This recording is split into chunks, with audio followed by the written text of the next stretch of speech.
Hey, let's unpack this. Today, we're doing a deep dive into the fascinating journey of a prominent global leader, Narendra Modi. We've got some truly rich source material outlining his life, his career, and, well, his impact. Yeah, and what's compelling about these sources is how they let us trace, a really remarkable past from what are described as quite humble beginnings all the way to the highest office in India. Hmm. So our mission for you today really is to extract those key nuggets of knowledge, insights into his defining moments, the policies, his global footprint, just helping you quickly grasp what's most important about his trajectory. Absolutely. Think of this as your shortcut, maybe, a way to get genuinely well informed. It's packed with some surprising facts and context, too, designed to give you those aha moments, without the information overload. So kicking off, let's look at his early life. The sources really paint this picture of a truly humble beginning. His full name, Narendra Damodar Modi, born September 17, 1950, in Vadnagar, Gujarat. Right, Vadnagar. And the sources mention his father, Damodar Milton Modi, sold tea at a railway station.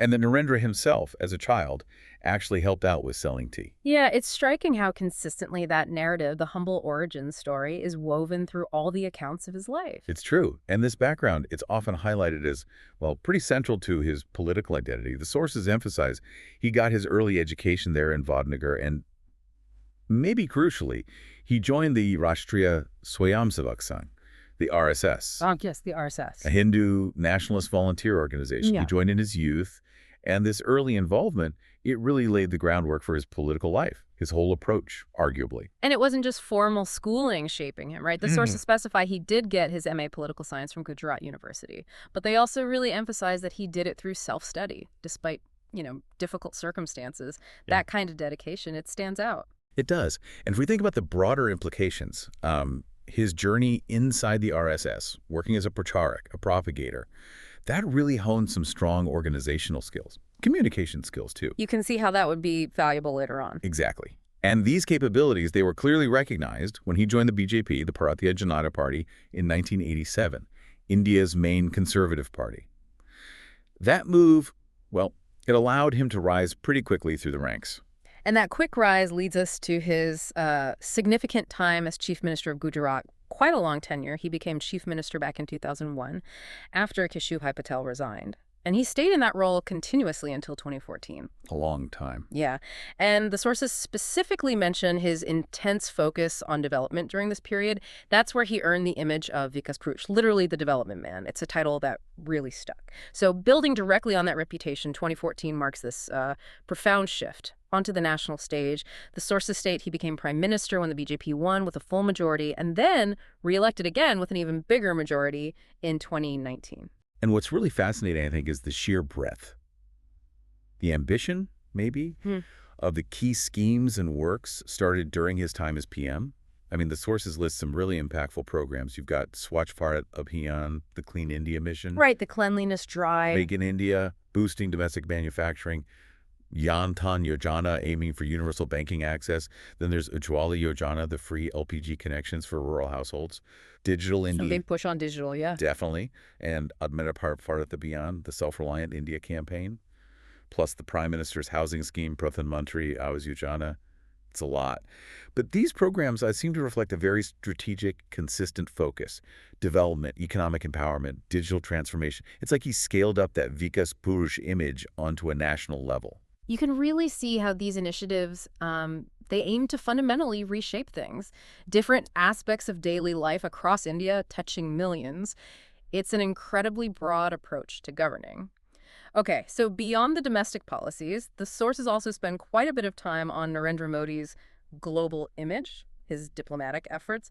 He's widely credited, according to these texts, with strengthening India's international identity, traveling a lot, enhancing relations. A very active foreign policy. Yeah, and representing India pretty impressively on major platforms, the UN, G20, BRICS, the SDO. But this global engagement, it also brings us to some areas of scrutiny that the sources do address. Because like any prominent leader, his time in office has faced criticism. It's unavoidable, really. Sure. What did the sources say specifically? Well, they mentioned the 2002 Gujarat riots, which happened when he was chief minister. Though it's important to note, the sources explicitly state that the courts did not find him guilty in relation to those events. Okay, that's a key detail from the sources. Yes. And then big economic decisions like demonetization and the goods and services tax, the GST, those also got mixed reactions, as the sources put it. And beyond that, questions have apparently been raised multiple times about control over democratic institutions. Freedom of expression, too. Look, it's really important for us here to just, report what the sources convey. We're not endorsing any specific viewpoint. We just want to allow you to understand the full spectrum of perspectives that are presented in this material. Right. Impartial reporting of the source content. Got it. So bringing it all together then, what's the summation here? How did these sources conclude their description of Narendra Modi's career? They tend to describe him as a strong-willed leader, someone who overcame significant difficulties to get to the top. He's noted for a decisive style, energetic, very public-connected way of working, and of course for his contributions to India's development, the digital revolution there, and its increasing global influence. So if we connect all these threads, look at the bigger picture. We see a political journey that's really marked by, I'd say, extraordinary perseverance, a very clear, consistent focus on development as a theme, and a substantial push for India's presence on the world stage.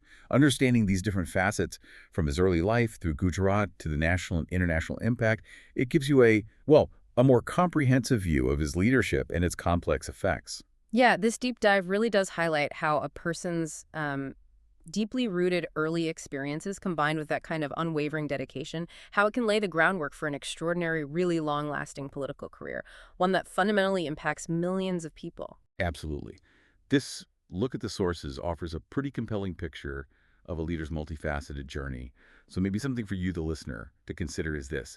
How does that kind of personal resolve, that consistent, often centralized focus on specific agendas like development or global positioning, how did that ultimately shape a nation's trajectory in the long term? Especially when you factor in the diverse reactions and, the significant challenges along the way, something to mull over.